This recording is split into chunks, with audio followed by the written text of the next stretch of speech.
Paparan-paparan utama malam ini. Mayat bayi dipotong 15 dijumpai dalam loji Kumbahan.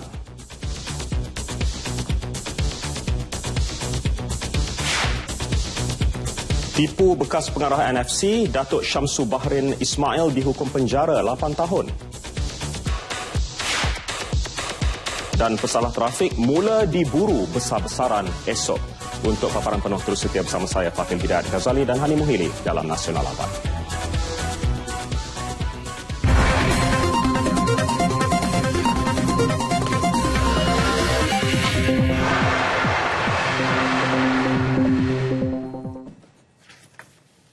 Assalamualaikum, salam satu Malaysia.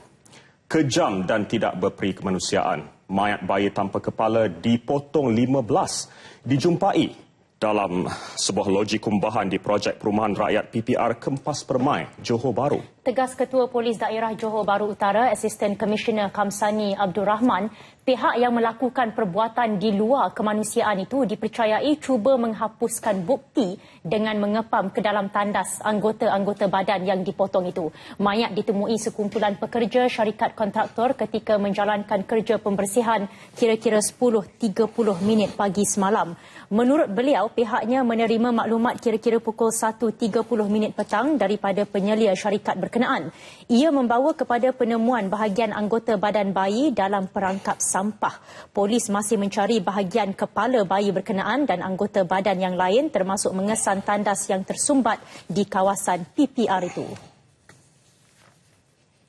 Berikutan kejadian tragis yang menimpa bayi malang itu, penganalisis jenayah berpendapat kecenderungan seseorang melakukan jenayah dahsyat itu berkemungkinan meniru perlakuan jenayah lain sebelum ini yang disebut copycat crime. Pandangan itu disuarakan penganalisis jenayah Datuk Akbar Sata merujuk kejadian dua remaja yang dibunuh secara kejam di Johor beberapa tahun lalu apabila mayat mereka dikerat sebelum dibakar.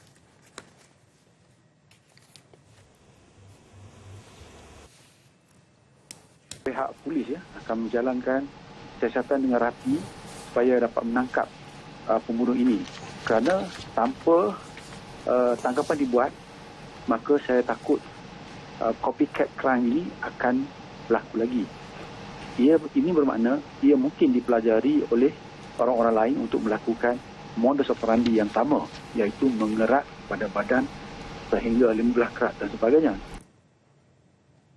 Kemungkinan lain jenayah kejam itu dilakukan adalah masalah mental, malu atau takut melahirkan anak tidak sah taraf, menjadikan kanak-kanak sebagai bahan pemujaan ilmu hitam selain perasaan marah, geram dan dendam. Justru pengerusi Yayasan Pencegahan Jenayah Malaysia Tan Sri Lilamtai berpandangan aspek penguatkuasaan undang-undang melindungi kanak-kanak perlu diperketat.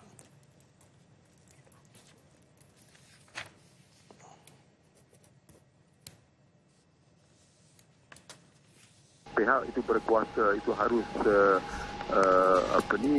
menimbanglah sejauh mana undang-undang yang wujud ini sekarang, terutama ni undang-undang melindungi kanak-kanak ini dapat dikaji semula, dipinda supaya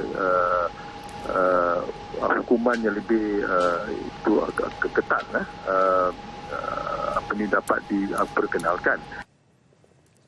Yayasan Pencegahan Jenayah Malaysia mengutuk sekeras-kerasnya insiden tersebut.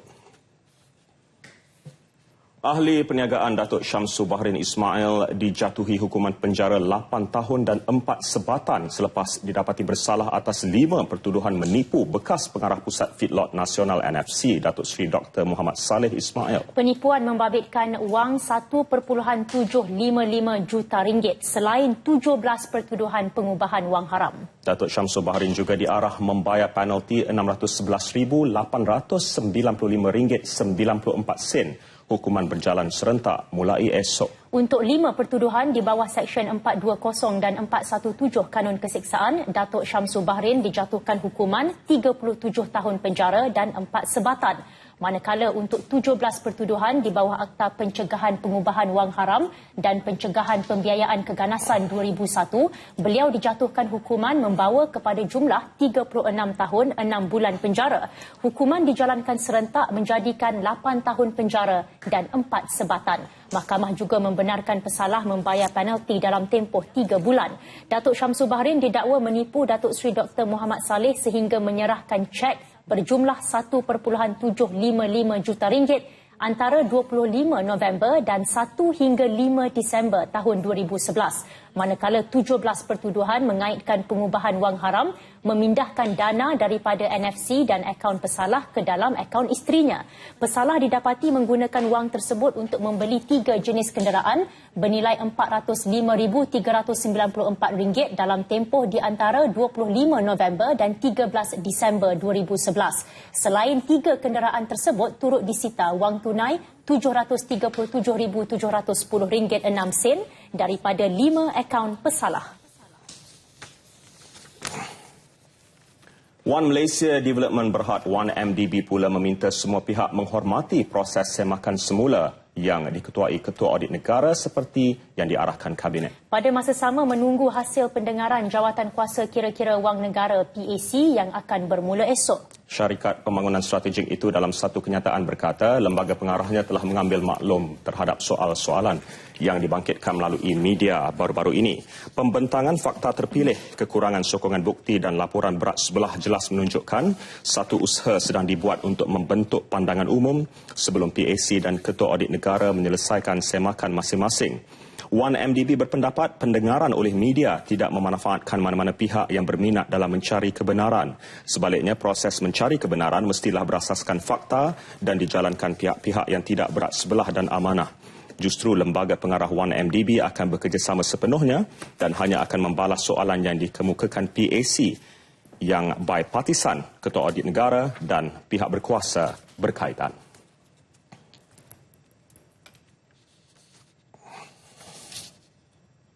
Semua pesalah trafik seluruh negara akan mula diburu besar-besaran mulai esok menerusi Ops Warta setelah tempoh akhir membayar saman berakhir hari ini.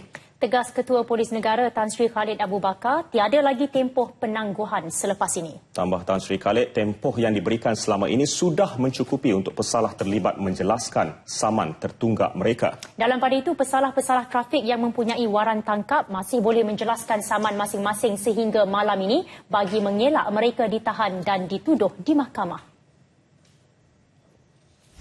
Peringatan itu dibuat Pegawai Turus Trafik Ibu Pejabat Polis Kontingen Kedah, DSP Zulkifli Hashim. Beliau berkata bayaran boleh dibuat di semua kaunter trafik negeri itu. Mereka yang gagal menyelesaikan waran sehingga jam 12 malam ini akan disenaraikan untuk dikesan dan ditangkap sebelum dituduh di mahkamah tanpa sebarang rayuan atau pengecualian. Sepanjang Januari 2014 hingga April tahun ini, 17,919 jumlah waran tangkap belum diselesaikan. Kebanyakannya melibatkan pesalah yang tidak mempunyai lesen memandu, tiada cukai jalan dan cukai jalan tamat tempoh, mengubah suai kenderaan serta melanggar lampu isyarat, juga tiada cermin sisi.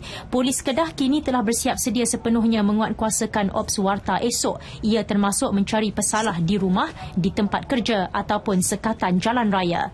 Okey, saya menyerulah pada mereka yang masih orang kata yang tahu, dia orang memang ada tahu setengah tu waran tangkap dan tampillah pada hari ini, iaitu kita katakan yang terakhir, hari akhir lah untuk menjelaskan saman-saman dia di setiap mana-manalah kaunter trafik di daerah di kontingen Kedah ni. Dan kita masih menerima lagi bayaran kadar kompaun yang ditetapkan dalam kadar itulah dan menjelaskan. Sementara itu, tinjauan mendapati orang ramai mula berkunjung ke kaunter bayaran saman di Balai Polis Trafik Kota Star. Rata-rata berharap kerajaan mengkaji semula jumlah kompaun yang diberi yang didakwa ketika ini membebankan pengguna jalan raya. Kita harap pihak kerajaan, khususnya kerajaan Malaysia ni, pihak Jabatan Polis membuat kajianlah kepada rakyat ni. Kalau dulu kena 300 itu, supaya kelonggaran itu kena ada lah. Sampailah kepada rakyat jelata ni excuse, misalnya minta kurang 150 ke atau bawah pada itu lagi. Sebab dalam dunia ni memang ada excuse, ada jalan keluar. Bayar lah, betul. Kalau lepas sini kena bayar ambil lah. Kalau tak bayar takut bagi warna tangkap ke apa? Takut jugalah, tapi kalau dah buat salah, kena bayar. Sementara itu, Ketua Polis Negara Tan Sri Khalid Abu Bakar yakin kerajaan akan mengadakan rundingan dengan pihak terlibat bagi menangani isu pendatang Rohingya. Bagaimanapun, beliau berharap ia dapat diadakan segera bagi mengelak kesan yang lebih buruk. Sebagai manusia, kita juga rasa simpati terhadap pelarian ataupun yang parti-parti ini. Ya. Tapi pada masa yang sama, kita juga perlu berhati-hati kerana ini juga ada kemungkinan akan menimbulkan keadaan yang rasa keselamatan kita juga tergugat oleh kehadiran begitu ramai warga asing. Ya. Mengulas berhubung aktiviti pemerdagangan manusia di selatan Thailand pula, beliau telah mengarahkan kira-kira 300 anggota VAT69 bagi menggeledah hutan tebal di situ. Penggeledahan perlu dilakukan selepas polis Thailand menemui 2 kem yang dipercayai dijadikan markas operasi sindiket pemerdagangan awal bulan ini. Mengulas kejadian penculikan di Sabah pula, beliau mencadangkan agar kerajaan negeri Sabah menghentikan sistem barter atau pertukaran barang antara penduduk di pesisir pantai timur negeri itu dengan penduduk selatan Filipina. Polis juga akan mengesyorkan kepada kerajaan untuk membeli aset berteknologi tinggi bagi memantau perairan pantai timur Sabah sepanjang kira-kira 1,700 kilometer. Yang pasti, Kuala Lumpur selaku pengerusi ASEAN akan mencari jalan penyelesaian bersama negara-negara ASEAN yang lain berhubung isu pelarian Rohingya. Timbalan Menteri Luar Datuk Hamzah Zainuddin yakin dengan komitmen Malaysia untuk berbincang secara baik dengan Myanmar sebelum dibawa ke peringkat antarabangsa. Isu sedemikian tidak sepatutnya dibebankan kepada Malaysia sahaja, sebaliknya didukung secara bersama.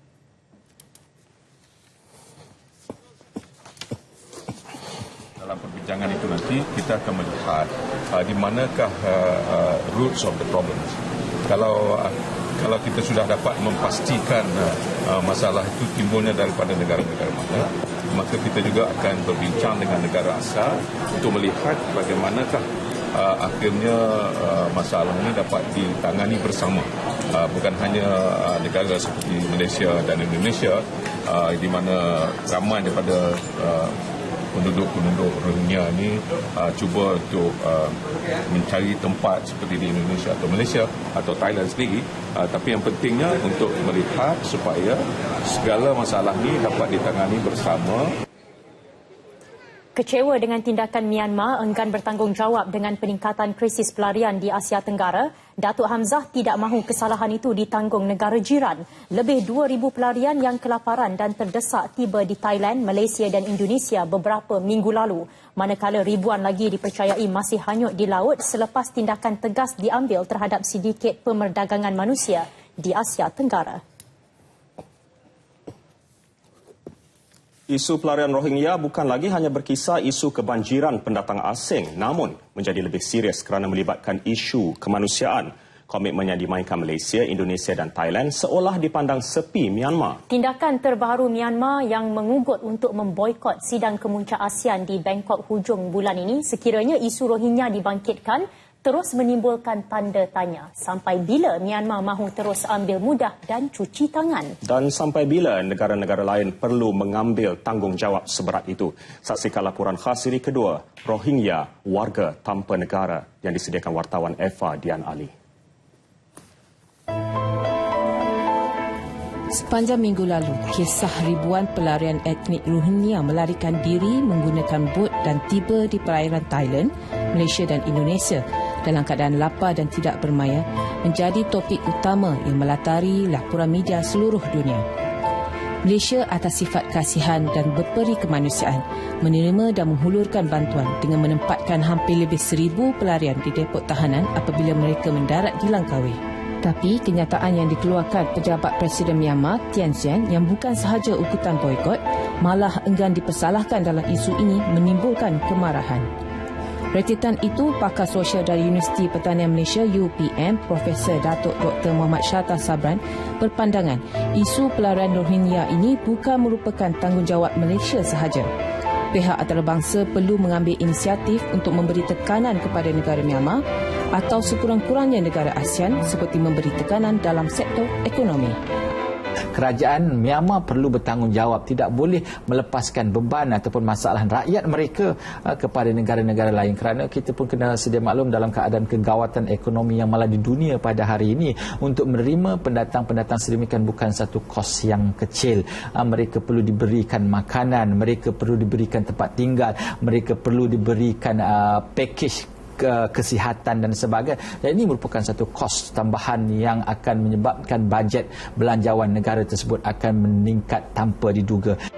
Beliau yang juga timbalan Naib Chancellor Hal Ehwal Pelajar UPM juga berpendapat jika isu pelarian ini tidak ditangani dengan sebaik mungkin, ia boleh mengganggu kestabilan dan keharmonian masyarakat. Malah boleh mengganggu gugat keselamatan negara.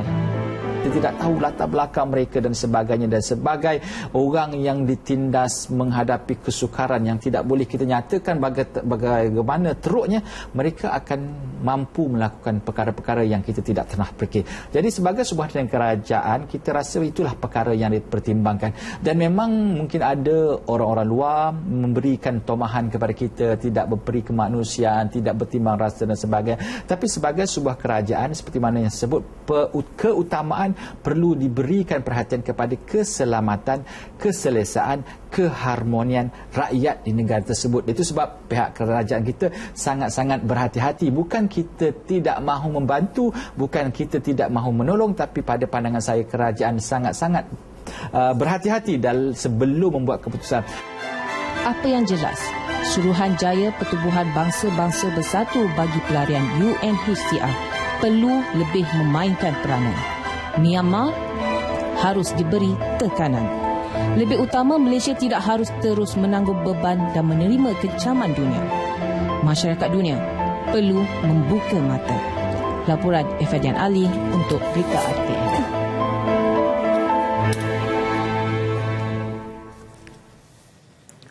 Tiga maut akibat dipanah petir dalam kejadian di sebuah pondok berhampiran Sekolah Kebangsaan Permatang Seri Rengas di Parit Karjan, Seri Medan, Batu Pahat, Johor. Mereka yang maut merupakan dua lelaki dewasa dan seorang murid sekolah rendah berusia 9 tahun.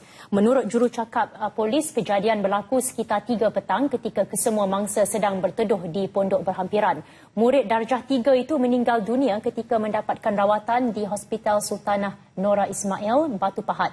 Manakala 2 lagi mangsa meninggal dunia ketika sedang dirawat di Pusat Kesihatan Seri Medan. Kesemua mayat dibawa ke hospital berkenaan untuk dibedah siasat sebelum diserahkan kepada keluarga untuk dikebumi.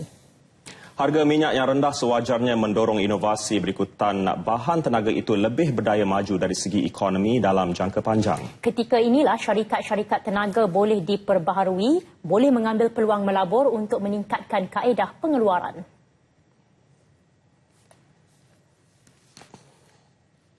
This is a time when cost-saving technologies and services will be in greater demand than ever before. And renewable energy source companies, for example, should be investing in improving their production methods, making them cheaper and more economically viable in the long run, ensuring that renewable energy will be even more appealing when oil prices rebound.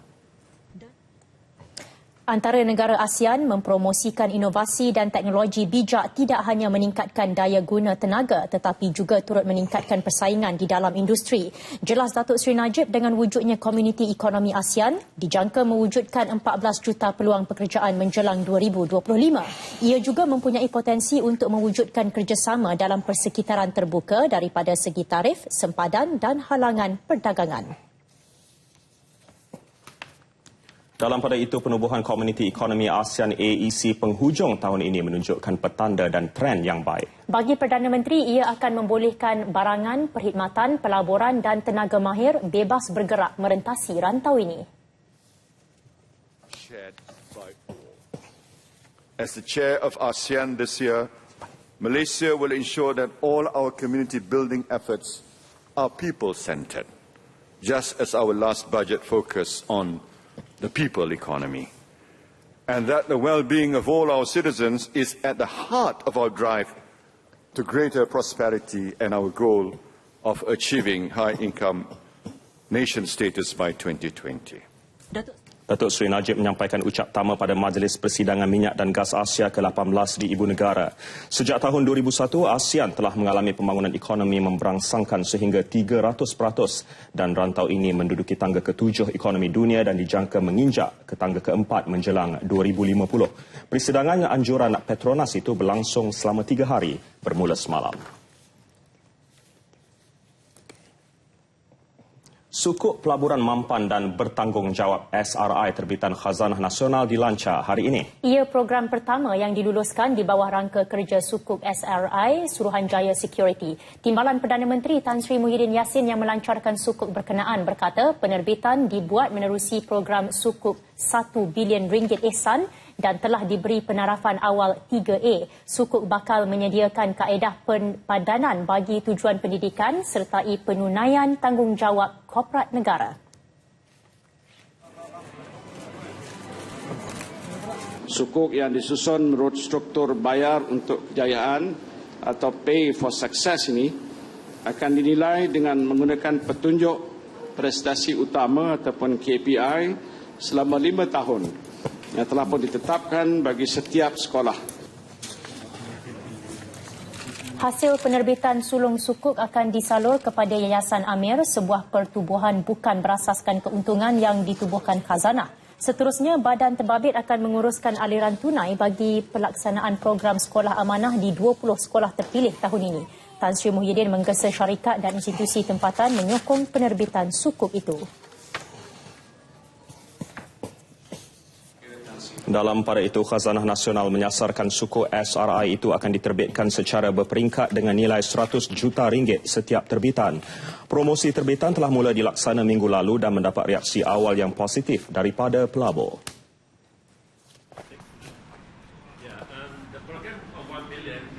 Last week on Monday and Tuesday we had investor presentations already. There were about 50 investors coming over for the presentation.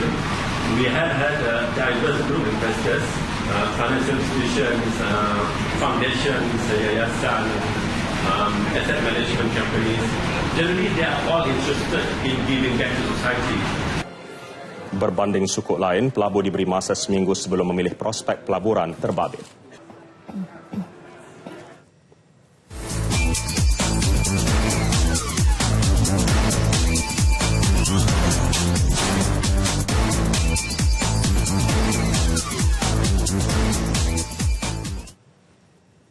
Persidangan Dewan Rakyat bagi mesyuarat kedua penggal ketiga Parlimen ke-13 bermula hari ini dan dijadual berakhir pada 18 Jun. Sebelum sesi sidang bermula siang tadi, Datuk Hassan Arifin dan Datuk Seri Dr. Wan Azizah Wan Ismail mengangkat sumpah sebagai ahli Dewan Rakyat.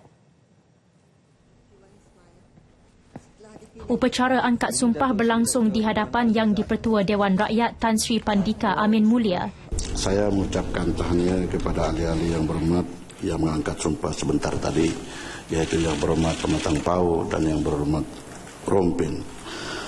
Saya berharap semoga ahli yang berhormat dapat memberi sumbangan yang berguna dan berfaedah kepada Dewan ini dan kepada negara seterusnya, dan semoga dapat berkhidmat dengan cemerlang. Datuk Hassan mewakili Parlimen Rompin manakala Datuk Seri Dr. Wan Azizah Permatang Pau selepas masing-masing menang dalam pilihan raya kecil PRK yang diadakan pada 5 dan 7 Mei lepas. Datuk Seri Dr. Wan Azizah yang juga Adun Kajang telah dilantik sebagai Ketua Pembangkang yang baharu menggantikan suaminya Datuk Seri Anwar Ibrahim yang hilang kelayakan sebagai ahli Parlimen dan kini menjalani hukuman penjara 5 tahun.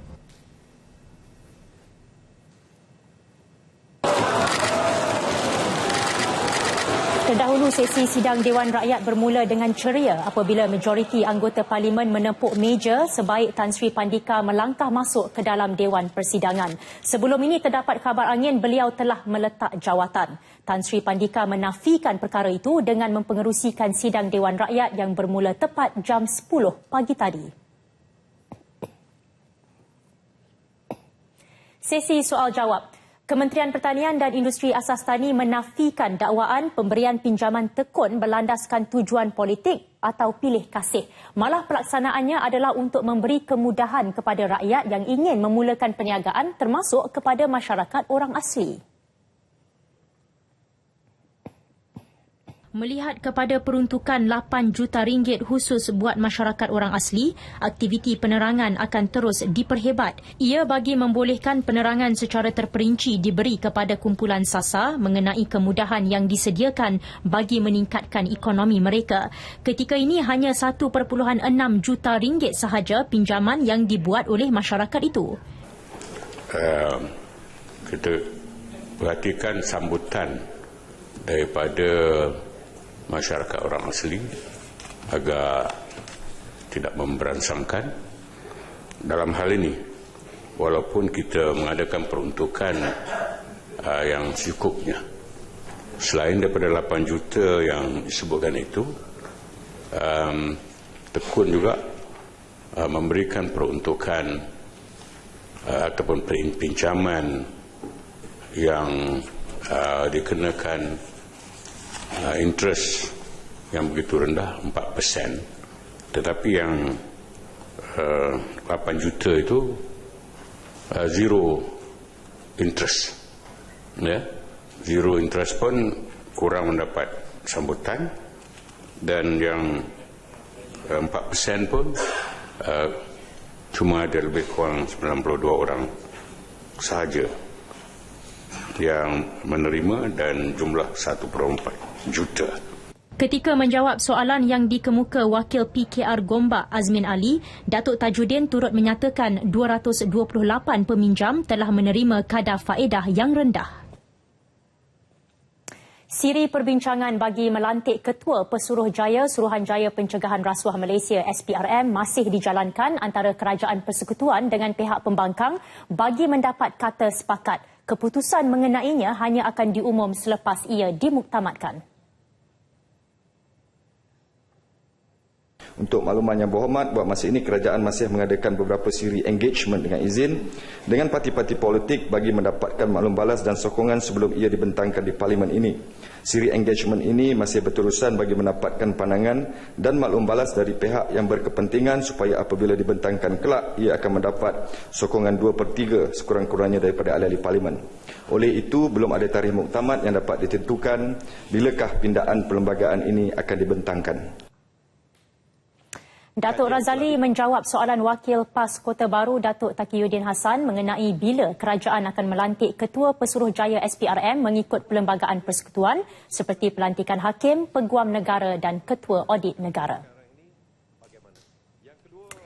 Berdasarkan langkah konsolidasi fiskal yang diteruskan, sidang Dewan Rakyat diberitahu paras keberhutangan negara masih kekal rendah serta terurus. Sehingga Mac tahun ini, keluaran dalam negara kasar KDNK berada pada kadar 596.8 bilion atau 51.2%. Ahli yang berhormat juga dimaklumkan kadar nilai mata wang negara yang menurun sehingga 18% baru-baru ini dipengaruhi oleh harga minyak mentah dunia. Kejatuhan nilai mata wang turut dirasai negara-negara Asia yang lain. Moody's telah mengatakan bahawa dari segi credit rating kita adalah positif dan Standard & Poor's adalah mengatakan stable.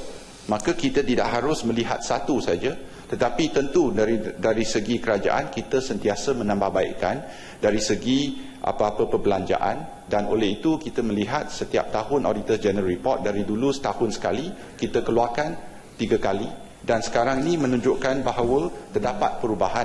Dan nombor 3, dari segi pengurangan atau boleh dikatakan nilai mata wang ringgit yang menurun, itu disebabkan kerana harga minyak mentah telah menurun. Menurut laporan Indeks Ketelusan Rasuah, Malaysia kini berada pada tangga ke-50 daripada 175 negara.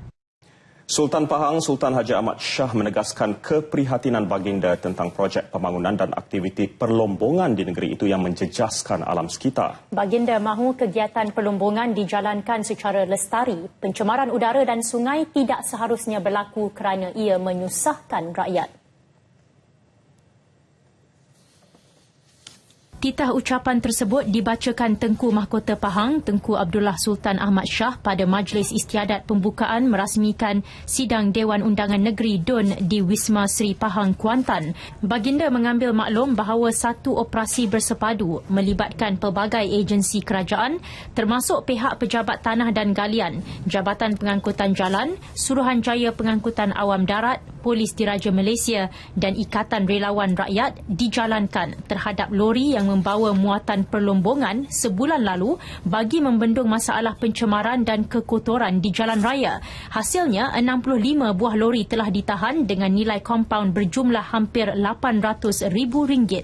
Kita menyuruh supaya pihak pelombong perlu lebih bertanggungjawab membersihkan kenderaan masing-masing sebelum menggunakan jalan awam kerana lori yang membawa muatan bahan perlombongan yang kotor akan menjejaskan kebersihan jalan raya, kenderaan pengguna jalan raya dan keselesaan orang ramai. Dalam melaksanakan segala projek pembangunan dalam rancangan Malaysia ke-10 dan ke-11, Baginda berharap ia perlu mengambil kira pemeliharaan alam sekitar di samping keutamaannya yang menjurus kepada pemberian manfaat kepada rakyat, nilai faedah terbaik dan peningkatan positif kepada ekonomi negeri. Telekom Malaysia TM terpaksa menanggung kerugian kira-kira 15 juta ringgit akibat kecurian kabel membabitkan 4,584 kes di Johor antara tahun 2011 hingga tahun lalu. Manakala antara Januari hingga April tahun ini, 234 kes lagi dilaporkan, membabitkan kerugian 1.6 juta ringgit. Naib Presiden Negeri TM Johor Azhar Omar berkata TM memandang serius masalah kecurian kabel yang semakin berleluasa itu. Berikutan itu, pada tahun 2013, TM mewujudkan jawatan kuasa khas kecurian kabel di setiap negeri bagi mengkaji langkah-langkah yang boleh diambil untuk menangani kes kecurian kabel di seluruh negara. Kerjasama turut diadakan dengan polis, Suruhanjaya Komunikasi dan Multimedia, pihak berkuasa tempatan dan komuniti setempat melalui sistem penggera anti kecurian kabel yang dikenali sebagai iWatch. Beliau berucap pada majlis penghargaan bersama PDRM di Johor Bahru. TM memasang peranti iWatch di 811 lokasi seluruh negara termasuk 139 lokasi di Johor. iWatch adalah sistem pemantauan kabel tembaga TM yang paling tepat dan berkesan digunakan. Sementara itu, Timbalan Ketua Polis Johor Datuk Ismail Yatin berkata semua ketua polis daerah di negeri itu telah diarah untuk mengambil perhatian serius menangani kegiatan jenayah curi kabel. Polis turut menafikan menghadapi kesukaran kerana sebahagian besar kabel itu dipasang di kawasan pedalaman dan berbukit yang memudahkan penjenayah melakukan perbuatan tersebut.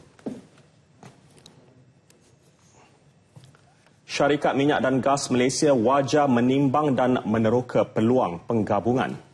Presiden dan Ketua Pegawai Eksekutif Kumpulan Petroleum Nasional Berhad Petronas, Datuk Wan Zulkifli Wan Arifin berkata, langkah itu akan meletakkan industri dalam kedudukan lebih baik apabila pasaran minyak global pulih. Jelasnya industri perlu bertindak balas dengan cara yang padu bagi memberi kesan ketara ke arah mengurangkan kos dan meningkatkan tahap kecekapan.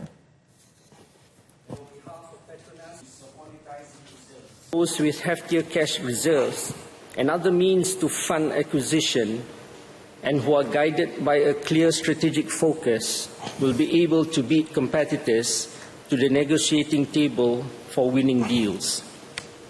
These maneuvers will position them ahead of the pack when the oil prices recover. Datuk Wan Zulkifli berucap pada persidangan Minyak dan Gas Asia 2015 yang dirasmikan Perdana Menteri di Ibu Negara. Tambahnya, kejatuhan harga minyak menyebabkan syarikat minyak dan gas mengkaji semula proses perniagaan dan struktur kos mereka dalam usaha mengurangkan perbelanjaan. Petronas katanya telah melakukan eksersis pembidaan semula bagi mengurangkan harga projek pembangunan bersepadu penapisan minyak dan petrokimia Rapid Petronas di Pengerang, Johor. Justru Datuk Wan Zulkifli berkata ini masa terbaik bagi kontrak kejuruteraan, perolehan dan pembinaan ke arah penggabungan. Penerbangan Malaysia MAS akan melepaskan 8.84% saham tidak langsungnya dalam Abacus International Private Limited. Ia sebagai sebahagian daripada langkah menyelaraskan perniagaan dan melepaskan aset bukan terasnya. Dalam satu kenyataan yang dikeluarkan, syarikat penerbangan itu berkata jualan berkenaan dijangka selesai lewat tahun ini. MAS dan 10 syarikat penerbangan utama lain di Asia akan menjual gabungan 65% kepentingan dalam Abacus, sistem pengedaran utama global GDS bagi perjalanan di Asia Pasifik kepada Sabre Corporation yang kini memiliki 35% kepentingan dalam Abacus.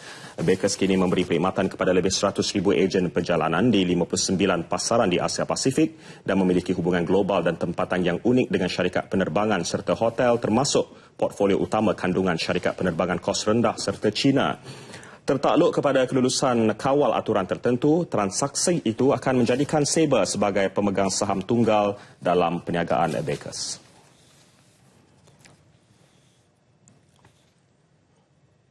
Pengurusan trafik udara Malaysia akan dipindahkan dari Subang ke kawasan baharu berhampiran lapangan terbang terbangsa Kuala Lumpur KLIA dengan sistem operasi ATM yang lebih canggih menjelang tahun 2018. Ketua Pengarah Jabatan Penerbangan Awam DCA, Dato' Azharuddin Abdul Rahman berkata, tragedi misteri kehilangan pesawat penerbangan Malaysia MH370 dan insiden jatuhnya MH17 mendesak sektor penerbangan awam negara meningkatkan keupayaan keselamatannya. Malaysia mendahului negara-negara lain melaksanakan sistem baharu pengesanan yang ditetapkan Pertubuhan Penerbangan Awam Antarabangsa ICAO tentang laporan masa sebenar ataupun real-time reporting, di mana setiap penerbangan harus melaporkan status setiap 15 minit. Sistem itu meningkatkan keupayaan mencari dan menyelamat serta mengesan pesawat yang hilang di kawasan-kawasan terpencil. Dato' Azharuddin yang menghadiri mesyuarat D8 antara Ketua Pengarah dan Kumpulan Pakar dalam Penerbangan Awam kali ke-9 berkata, isu kemalangan dan pencegahan kematian menjadi fokus utama perbincangan. Mesyuarat 2 hari di Ibu Negara dihadiri 8 negara Islam termasuk Turki, Bangladesh, Mesir, Indonesia, Iran, Nigeria dan Pakistan. Sah jaringan Ahmad Nordin dibatalkan. Vietnam pamer kualiti terbaik.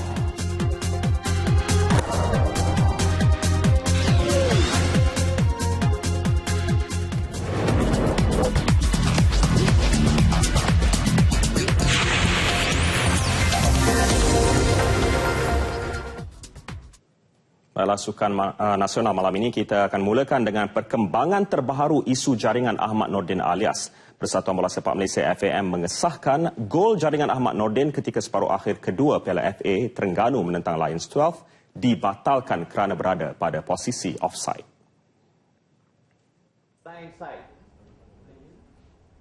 Jawatan Kuasa Pengadil FAM tampil memberi penjelasan tentang insiden yang berlaku.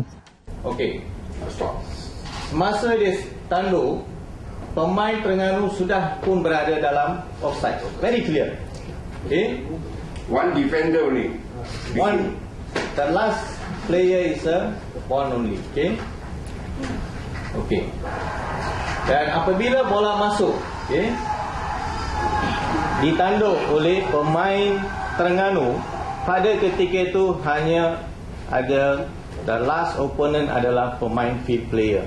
Jadi video ini jelas menunjukkan bahawa keputusan yang dibuat oleh pengadil yang dibantu oleh penolong pengadil adalah tepat.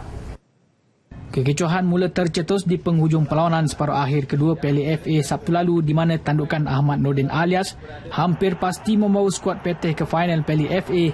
Namun harapan itu berkecai apabila pengadil perlawanan Muhammad Amirul Izwan Yaakob mengesahkan jaringan itu sebagai offside. Insiden ini hampir sama dengan situasi ketika perlawanan Piala Dunia 2010 di antara Afrika Selatan menentang Meksiko. Tambah gol ahcai lagi, satu bengkel akan diadakan melibatkan jurulatih bagi memberi penjelasan tentang situasi ini. Dalam perkembangan berasingan, sebanyak 60,000 keping tiket perlawanan final Piala FA akan diagih kepada dua pasukan finalis, Kelantan dan Lions 12. Kesemua tiket perlawanan akan mula dijual esok. Timbalan Presiden FAM Datuk Seri Afandi Hamzah menjelaskan jualan tiket di Kelantan akan bermula pada Rabu sementara jualan tiket di Singapura dijangka akan dilakukan di Stadium Jalan Besar pada Khamis. Manakala baki 20,000 keping tiket akan dijual di atas talian bermula esok dan boleh ditebus di kaunter ungu Stadium Nasional Bukit Jalil bermula Khamis. Dan kalau Lion memerlukan jumlah tiket yang berkurangan, so yang selebih itu kita akan tanya pihak Kelantan sama ada mereka memerlukan tambahan atau tidak kepada jumlah yang masih berbaki untuk kita agihkan kepada Kelantan. Pihak FAM tidak akan menjual sebarang tiket di stadium. Semuanya baki akan dijual secara online. Jika ada baki lebihan tiket dari Lions 12, tambahan tiket akan diagihkan kepada Kelantan dan sebahagian lagi akan dijual menerusi atas talian. Tiada perubahan harga terhadap tiket final Piala FA dan kekal pada harga RM40 sekeping, manakala RM5 bagi kanak-kanak. Bagi pembelian atas talian, setiap individu hanya dibenarkan membeli maksimum 4 keping tiket, manakala jualan di Kelantan dan Singapura akan ditentukan oleh Persatuan Bola Sepak masing-masing. Dalam perkembangan berasingan, Datuk Seri Afandi Hamzah turut mengesahkan padang di Stadium Nasional Bukit Jalil sedia untuk digunakan. Okey, padang baik. Kita roll out dan sudah pun sedia untuk digunakan bagi perlawanan akhir. Presiden Persatuan Bola Sepak Malaysia FAM Tengku Abdullah Sultan Haji Ahmad Shah amat kecewa dengan insiden rusuhan membabitkan penyokong Terengganu selepas tamat perlawanan separuh akhir kedua Piala FA antara Terengganu dengan Lions 12 Sabtu lalu. Baginda bertitah kempen anti-samsing hanya akan berkesan jika semua pihak memahami dan menyedari kesan negatif akibat keganasan. Saya masih lagi menunggu laporan dan begitu sedih sikitlah dengan kejadian. Kita harap semua pihak bersabarlah dalam hal ini. Kita cari solusi yang terbaik dalam hal ini. Sabar, minta Dato' Hamidin lah beri penjelasan setelah dapat laporan terperinci.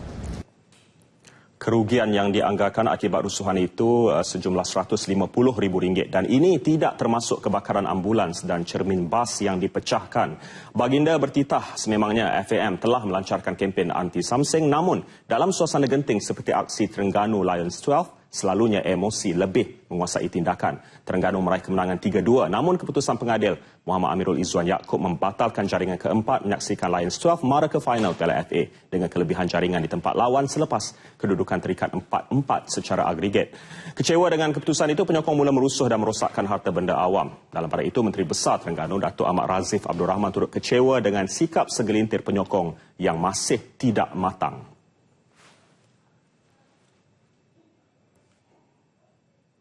Dalam pada itu, Kementerian Belia dan Sukan KBS berharap Persatuan Bola Sepak Negeri Terengganu PBSNT tidak mengambil keputusan terburu-buru dalam menangani isu keputusan dan rusuhan di Stadium Sultan Mizan Zainal Abidin. Menteri Belia dan Sukan Khairi Jamaluddin melihat kecaman Menteri Besar Terengganu Datuk Seri Ahmad Razif Abdul Rahman skuad penyu akan menarik diri daripada liga akan merugikan perkembangan sukan bola sepak negara. Menteri Belia dan Sukan Khairi Jamaluddin berkata semua pihak perlu menerima hakikat bahawa keputusan pengadil di atas padang adalah muktamad. Dan kepada Terengganu, saya harap mereka tidak ambil tindakan yang terburu-buru keluar daripada Liga Malaysia. Ya? Sebab saya nampak bahawa walaupun mereka kecewa, saya faham kekecewaan sebagai penyokong bola sepak. I too am disappointed when my team doesn't do well. Cardiff owner also disappointed when his team doesn't do well. But this is sports. Semalam, Menteri Besar Terengganu Datuk Seri Ahmad Razif Abdul Rahman telah mengarahkan PBSNT menghantar surat bantahan rasmi kepada Persatuan Bola Sepak Malaysia FAM berhubung rasa tidak puas hati dengan keputusan pengadil pada perlawanan itu. Dan jika tiada jawapan sewajarnya daripada FAM, kerajaan negeri juga tidak teragak-agak untuk meminta PBSNT menarik diri daripada saingan musim ini. Dalam pada masa yang sama, Khairi Jamaluddin juga meminta agar Persatuan Bola Sepak Malaysia FAM mencari jalan penyelesaian yang tuntas dalam membendung keganasan bola sepak ini. Dia boleh gantung referee ataupun dia boleh ambil tindakan terhadap referee. Tetapi penyokong tidak boleh, they cannot take matters into their own hand. Ya?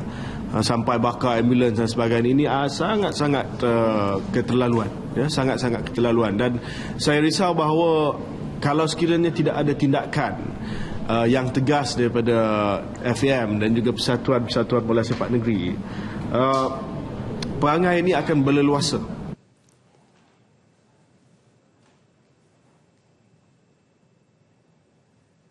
Sementara itu, Khairi Jamaluddin turut memberi amaran keras KBS tidak akan bertoleransi sekiranya ada laporan mengenai kelakuan buruk atlet di mana-mana tamasya sukan luar negara, termasuklah Sukan C Singapura ke-28 yang akan berlangsung Jun depan. If they've done something, they caught smoking or they burned the carpet or whatever, they're going to have to pay the fine. I'm going to tell them that. It's going to come out of their pocket. And third, we're going to say that, look, if you behave badly, this is going to also have impact on your future selection as an athlete. Khairi berkata demikian selepas majlis menandatangani memorandum persefahaman antara Kementerian dan Berjaya Corporation Berhad di Putrajaya. Untuk rekod, Sukan Asia Incheon mencatatkan bayaran denda tertinggi mencecah RM142,000 menyaksikan skuad sepak takraw merupakan masalah utama apabila mereka dikenakan denda RM86,000 akibat merokok. Ini pula menjelang perlawanan persahabatan dengan Tottenham Hotspur pada 27 Mei ini. Pengendali skuad pilihan Malaysia Dollah Saleh dalam fasa menilai prestasi pemain yang akan terus bersama skuad menghadapi pusingan kelayakan Piala Asia dan kelayakan Piala Dunia 2018 Jun depan. Ketiadaan beberapa pemain berpengalaman memaksa Dollah menggunakan khidmat pemain import bagi menguatkan pasukan.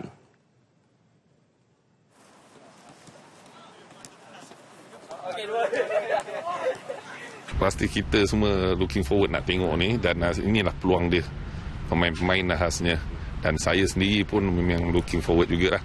Di samping itu, macam saya cakap, kita punya preparation untuk Piala Dunia, dan dekat situ juga saya akan buat penilaian dengan teliti lagi lah untuk memilih pemain.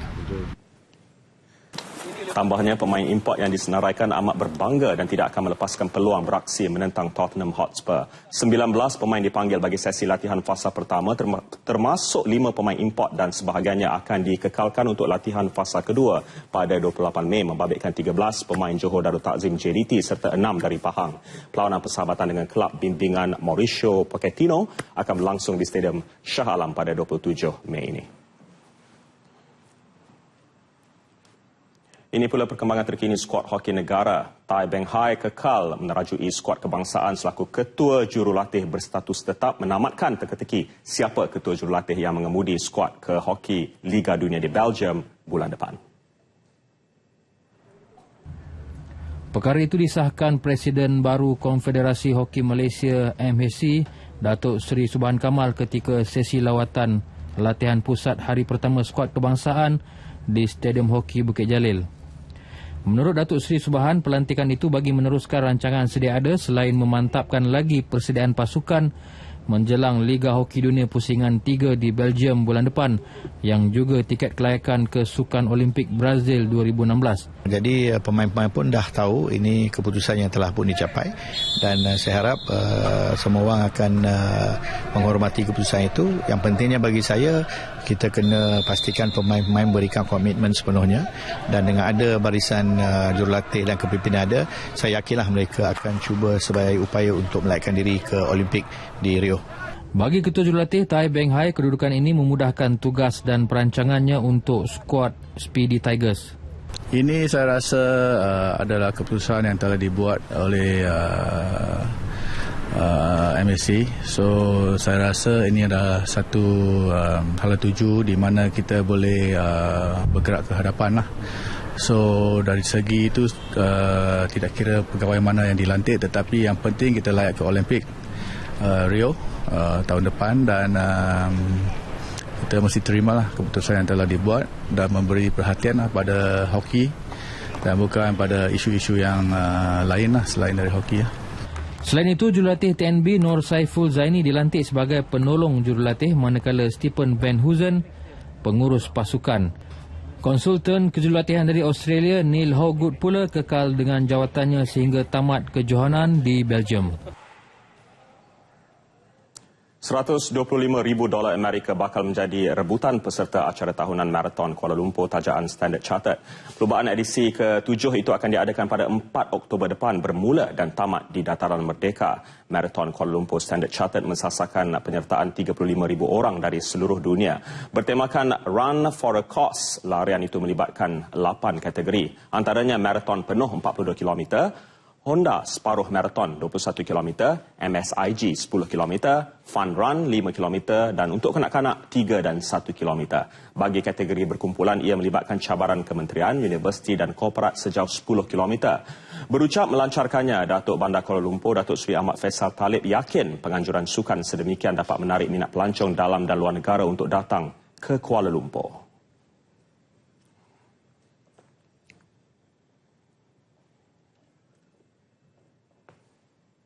Dan of course, dengan 35,000 yang datang sama ada dari dalam ataupun luar negara, ini akan memberikan imej yang baik kepada Kuala Lumpur sebagai center ataupun venue for international event yang boleh menggalakkan juga pelancongan. KL Marathon membuka penyertaan hari ini dan orang ramai yang ingin menyertainya boleh melayari laman sesawang klmarathon.com.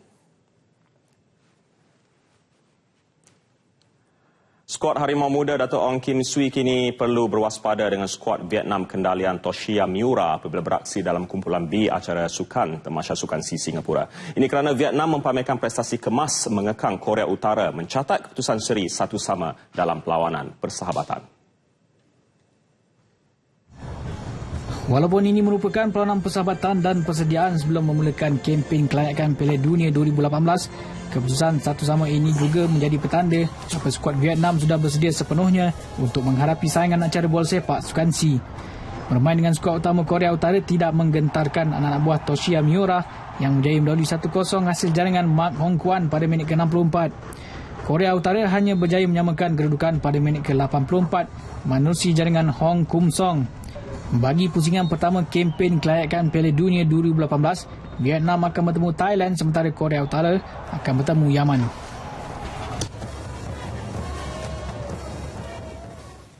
Mahasiswa perlu menghargai segala ruang dan peluang yang ada untuk memberi pandangan konstruktif kepada kerajaan. Penglibatan mahasiswa secara berterusan menerusi saluran sah mengikut batas undang-undang akan menyuburkan lagi proses demokrasi. Saranan itu disuarakan Timbalan Perdana Menteri Tan Sri Muhyiddin Yassin dalam mesyuarat tertutup Majlis Perundingan Pelajar Kebangsaan MPPK di PWTC. Jelas Tan Sri Muhyiddin menerusi MPPK, mahasiswa berpeluang terlibat secara langsung dalam proses pembuatan dasar terutamanya bagi memerkasa teras pendidikan negara.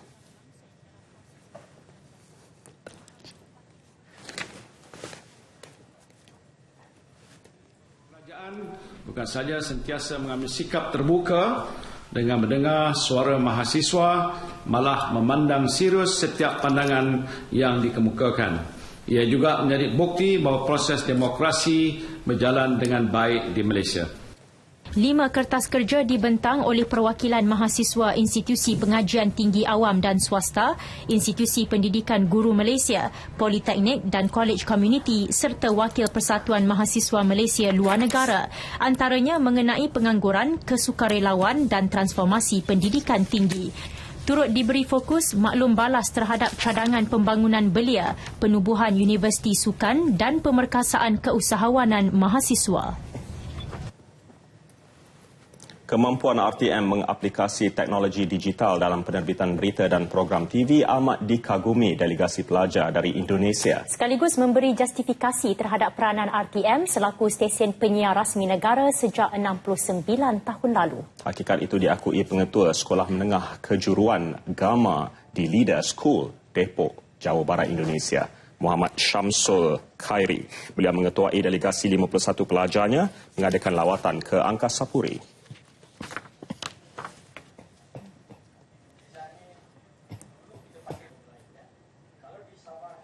Ya, pertama bahwa program ini kami namakan Over Countries. Over Countries berarti bahwa kami akan mengunjungi beberapa negara. Dalam hal ini adalah Singapura dan Malaysia. Ini adalah program tahunan yang diadakan oleh SMK Gama Caraka. Kalau di Malaysia ini disebut Vocational School mungkin ya.